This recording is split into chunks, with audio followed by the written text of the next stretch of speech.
In my last video, saya cuba workout tanpa dapat rep yang cukup.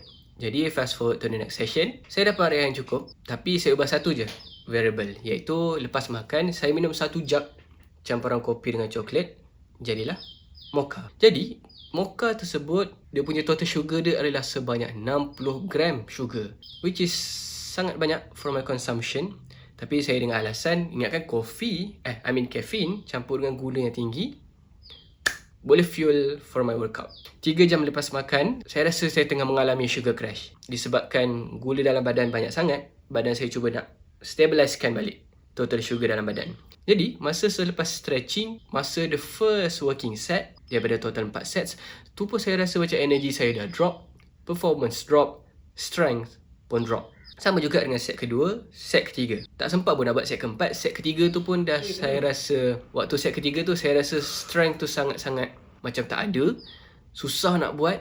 Nak fikir pun dah susah. Sebab dia time tu rasa sangat-sangat pening. I don't think I could keep on. Sekarang dia tengah rasa pening. Rasa macam efek sugar crash tu, performance drop teruk. Lepas tu dia punya tempoh pening tu, dia 10 minit saya tunggu, saya duduk, saya ingatkan dia akan macam slow down rasa pening tu sebab saya nak buat dips lepas tu. Tapi bila pening tu macam dah kurang sikit, saya cuba buat dips of the first working set, saya rasa pening tu datang balik. Jadi dips pun tak boleh nak teruskan 4 set, squat 30 kilo pun tak boleh nak diteruskan. I don't feel good at all. Jadi saya punya workout pada hari tersebut hanya takat tu je. Pull up 3 set, bodyweight dips 1 set saja.